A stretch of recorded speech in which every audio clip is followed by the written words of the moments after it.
그 밑으로 해서 7.5 살짝 넘었다. 근데 저는 의미 없다 이런 거죠. 미국은 지금 세계 각국에다 인플레이션을 수출하는 거예요. 그러니까 지금은 시장이 좀 보수적으로 가는 시장이다라는 거를 전제하고 그렇게 되면 잦은 움직임에 이렇게 끌려 들어가지 않을 수가 있어요. 어떤 상황이 오면 아 이게 이제 바닥 신호 아니야? 이렇게 우리가 인지하는 거. 그러니까 대표적인 게 뭐냐면 오늘 모신 분은 백만개미 당주님이시죠. 한세구 당주님 모셨습니다. 안녕하세요. 안녕하십니까? 네. 요즘 정말 변동성이 정말 장중에도 눈이 돌 정도로 아주 극심해지는 것 같아요. 그만큼 시장의 그 투자 참여자들의 그 심리가 아주 불안정하고 기대도 가지고 있고 네, 그런 것 같고요. 그러니까 어느 한쪽 방향을 선정해서 시장이 이렇게 갈 것이라고 예단하기가 상당히 어려운 시장이죠. 그러니까 여러 가지 변수가 있고 결국은 이제 그 오늘 이제 저녁에 우리 발표되는 CPI도 그렇죠. 이제 어제 이제 PPI 어젯밤 PPI 보니까 생각보다 안 좋잖아요. 0.2 예상했는데 0.4 0.4가 나왔어요. 그 근원도 그렇고. 그래서 뭐 이게 미루어 짐작컨대 CPI도 우리가 생각하는 것처럼 좋은 결과가 안 나올 수도 있다. 결국 그런 거죠. 그러니까 어제 미국 시장도 보면 중간에 그 FOMC 회의록이 발표되는데 거기에 아주 소수 의견이지만 경기가 상당히 이렇게 계속하게 침체 시그널을 보이면 우리가 금리 인상하는 속도 조절도 고려해야 된다 이런 얘기를 소수가 했다고 그래서 그걸 믿고 한 2시쯤에 올랐었어요 사실 쭉 다시 그러다가 결국은 끝에 이제 장 끝날 무렵에 곰곰이 생각해 보니까 아 이거 아무래도 아닌 것 같다 CPI 좀 걱정된다 그래서 이제 결국은 주저앉으면서 S&P 500 같은 게 이제 이렇게 특별하게 이렇게 툭 떨어지는 모습을 보여줬는데 뭐 그런 것도 지금 시장이 얼마나 앞이 안 보이냐 이런 걸 그대로 이제 대변해 주는 거죠. 네. 하여튼 어려운 시장인데요. 지금 어제 이제 금통위에서 우리도 50bp 인상을 했잖아요. 이 금리 역전차 이것으로 인해서 한국 경제, 그러니까 외국인들의 투자 자금이 좀 빠져나가지 않을까에 대한 두려움이 있었는데요. 어떻게 보시나요? 이게 이제 우리가 계속 걱정해야 되는 거는 이 금리 차는 걱정 안 할 수가 없어요. 왜냐하면 우리 어제 50bp 올렸지만 이제 미국이 다음 달에 또 올리면 그러면 이제 한 1% 정도 편차가 나는 거잖아요. 이제 한국은행은 어저께 이제 한국은행 총재가 두 가지 얘기를 했어요. 우리가 금리를 이 어려운데, 그러니까 개인적인 대출도 많음에도 불구하고 50bp를 올릴 수밖에 없는 이유는 첫 번째는 물가고, 두 번째는 환율이다. 근데 저는 이제 환율에 더 방점이 있는 거죠, 사실. 물가도 물가지만, 물가는 뭐 우리만 모르는 게 아니라 전 세계가 다 그런데 이 환율이 달러를 제외한 나머지 국가들은 다 지금 헤매고 그렇죠. 있는 상황이잖아요. 근데 우리는 특히 다른 나라랑 산업 구조가 다른 게 수출 주도형 산업 구조를 갖고 있기 때문에 우리는 환율이 지속적으로 고환율을 유지하면 치명타가 되는 거예요.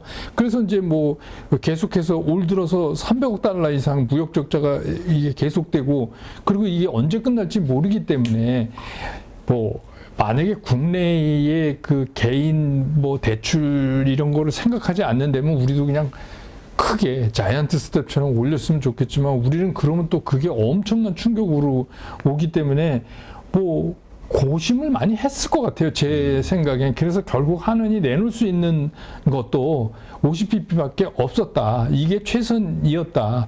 그렇지만 그게 결국은 이 고환율을 해결할 수 있는 키는 아니다. 그러니까 우리는 앞으로도 이 고환율 때문에 힘든 거는 조금 더 진행될 거다. 이걸 각오를 해야만 하는 거 아닌가 이런 생각이 들어요. 네.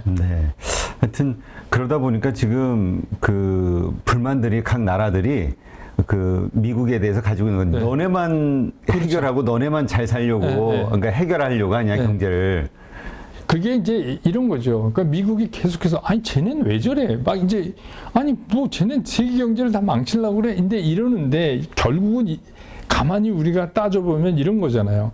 인플레이션이라는 게 뭐냐면 통화가 늘어나니까 그것 때문에 화폐 가치가 떨어지고 물가가 오르고 이런 거잖아요. 그러니까 연준이 그걸 막겠다고 지금 이제 나서서 한쪽에서는 금리를 올리고 한쪽에서는 대차대조표 축소를 하고 뭐 이거를 지금 동시에 같이 하면서 뭔가 이 물가를 잡아보겠다고 뭐 이렇게 얘기하는 거 아니에요. 근데 이거의 원래 원인이 그럼 어디서 시작됐냐면 코로나 팬데믹 때 아닙니까? 네. 근데 이게 조금 달라요. 예전에는 경기에 충격이 왔을 때 그걸 살리기 위해서 돈을 푼다 그래도 예를 들면 뭐 기업 또 대출을 받을 만한 능력이 있는 개인 기업 뭐 이런 데를 해서 이게 돈이 나가기 시작했는데 코로나 팬데믹 때는 다 죽겠으니까 그냥 마지막 끝에 있는 사람까지 한꺼번에 살포라는 말이 맞을 정도로 쫙 뿌려버렸어요. 그게 무슨 얘기냐면 그러니까 직접적으로 물가에 상당한 영향을 미치는 거예요. 그리고 그 돈 받는 사람들이 뭐 하겠어요? 소비가 올라갈 거 아닙니까? 그렇기 때문에 회수하려니까 힘든 거예요. 그 과거랑 조금 이게 너무 많이 이게 퍼져 있으니까. 그러니까 이게 사실 전에 2021년도 초서부터 그 홍익희 교수님 유대인 경제사 쓰신 그분하고 그분이 이게 돈이 메인스트리트, 월스트리트가 아니라 메인스트리트 이거 엄청난 인플레이션 유발 효과가 생기고 기대 인플레이션 잡기 어려운 상황이 될 것이다. 근데 그때는 다들 그냥 이렇게 흘려들었거든요. 아니 심지어 연준도 얼마 전에 뭐 2% 넘었는데 일시적인 현상이다 이랬잖아요. 그러니까 연준이 이게 그 끝에 각각의 가정에 있는 그냥 사람들 평범한 시민들한테까지 직접적으로 돈이 살포되는 게 얼마나 무서운 결과를 내는지 이제 최근에 알기 시작한 거예요.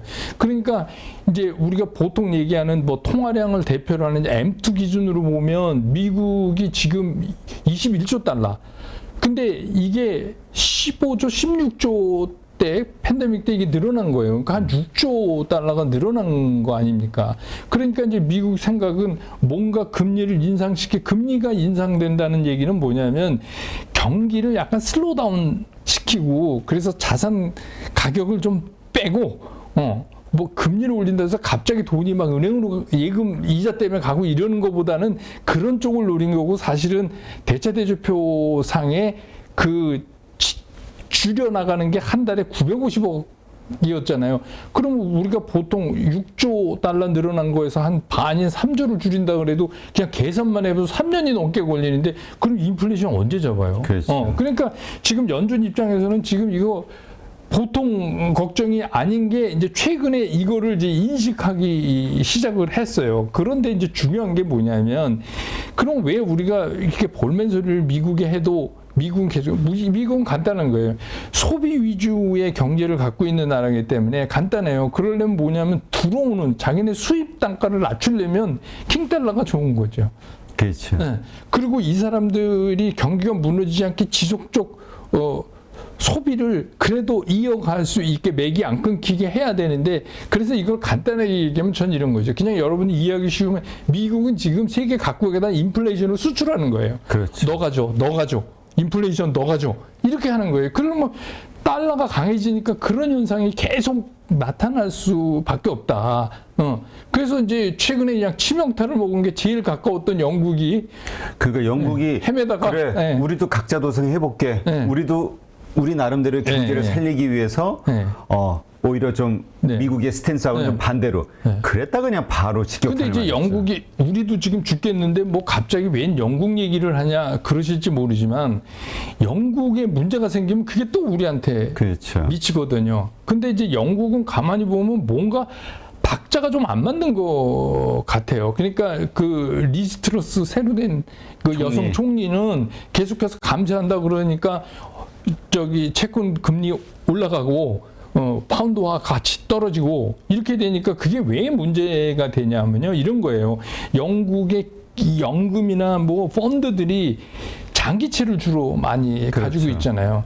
그래서 여러분들 이제 일반적으로 채권 이러면 어려워하시는데 채권이 그 만기가 길면 길수록 금리 편차에 의한 변동성이 커집니다. 그러니까 이해를 잘 못하시는데 제가 그래서 이제 그런 말씀 가끔 드려요. 이게 채찍인데 채찍을 이렇게 하면 여기는 이렇게 하다 파장이 커지잖아요. 만기가 긴 놈은 파장이 커지고 짧은 건 조금이고 이렇게 이해하시면 이게 금리 편차에 대해서 이렇게 가치 변동성이 채권이 일어나는구나. 그런데 그런 기금이나 펀드들이 잔뜩 만기 채권 가지고 있으니까 여기서 조금만 움직여도 엄청나게 자산 손실이 나니까 다른 자산을 팔아야 돼요. 할 수 없이. 그렇죠. 예, 그러니까 이제 그래서 14일 내일까지 채권 시장에 개입해서 사주겠다. 그런데 베일리 그 영란은행 총재는 내일까지 끝이야. 더는 없어. 그랬다가 또 외신에 보면 어제 또 뭐 고위 뭐 관리가 얘기했는데 살짝 연장할 수도 있다. 뭐 이랬다가 또 오늘 새벽에는 그 리스 총리께서 또 다시 내가 얘기하는 감세는 맞다 이러고 또 이거 하고 있어요. 그러니까 막 시장이 제대로 뭔가 그래서 보면은 약간 그 총리하고 영란은행 총재하고 약간 그 흐름이 다르다. 그러면 이제 저는 걱정이 뭐 우리도 어렵지만 이게 영국이 문제가 생기면 안 되잖아요. 그러니까 마치 뭐 우리 그 옛날에 영국이 아메리카 대륙 미국이 그 하고 그 왜 독립전쟁에서 영국으로부터 승리할 때 그렇죠. 그 결정적인 단초가 보스턴 차 사건 아닙니까? 그 경제적으로 지금 약간 그런 느낌이 드는 거예요. 이번에 치명타를 결정적인 거를 영국이 먼저 맞으면 야 이거 되게 이상해진다.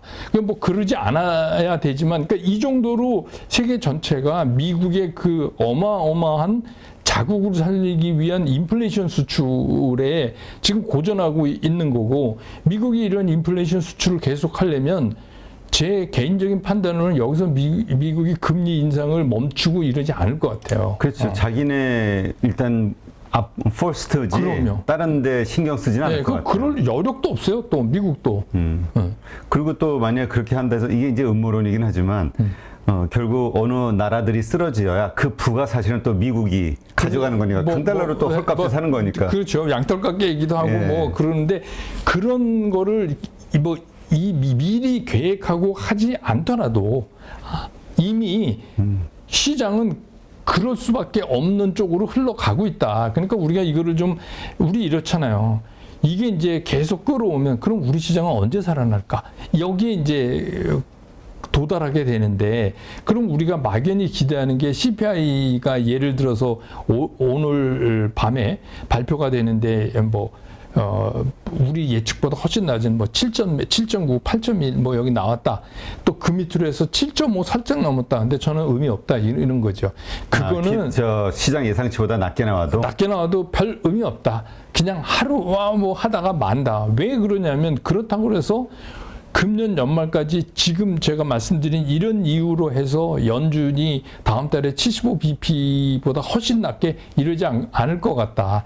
연준은 어쨌든 간 적어도 올해까지는 자기네가 얘기해 놓은 스케줄대로 그냥 갈 것이다.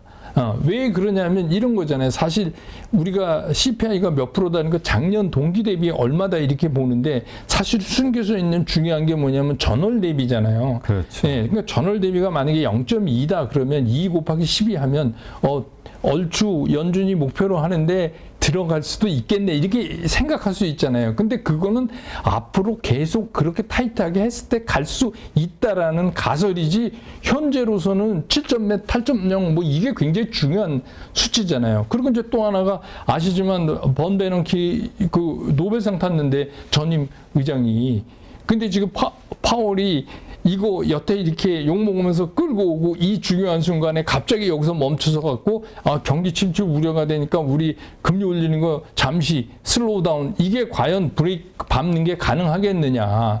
그 여러분 아실 거예요. 그 되게 아서번스라고 왜 그 닉슨 때 폴 볼커 바로 직전 연준 의장. 그 닉슨이랑 되게 친했다고 그래요. 뭐 그래서 재선 때문에 갑자기 멈춰서 금리를 다시 내리니까 그래서 미국이 10년 동안 장기 인플레이션에 빠진 건데 그거를 하려고 그러겠어요? 저는 안 한다고 생각하고 그러니까 연준 그 회의록이 거기서 나온 소수 의견은 그냥 소수 의견으로 남는 거지 그 소수 의견에 너무 우리가 무리하게 기대를 거는 거는 좀 문제가 있다. 그리고 지난달하고 좀 다른 게 있어요. 그 지난달은 뭔가 좋게 나올 것이다 막 이래가지고 CPI 발표 전에 시장이 먼저 움직였어요. 그렇죠. 며칠 전부터. 그래서 진짜 강하게 막 이제 끝났나 봐 막 이렇게 갔다가 아니니까 덜커덩하고 이제 자빠진 거죠 거의. 근데 이번에는 계속 빠졌어요. 미리 먼저 안 좋을 거라고. 네, 그러니까 오늘도 빠지고 있고, 그럼 벌써 6일, 7일 거래일째 계속 빠지는 거잖아요. 그러니까 오늘 뭐가 나온다 그래도 위쪽이든 아래쪽이든 시장의 충격은 제한적이다. 어차피 이거는 시장이 다 알고 있었던 얘기이기 때문에 제한적이고, 이제 이게 끝나면 시장 내부에서는 실적 얘기를 가지고 또 뭔가를 해야 되잖아요. 시장이니까 뭐 그런 얘기가 나올 거고, 그 다음에는 또 이슈가 그럼 진짜 75bp 올려? 이걸로 이제 바뀔 거란 말이에요.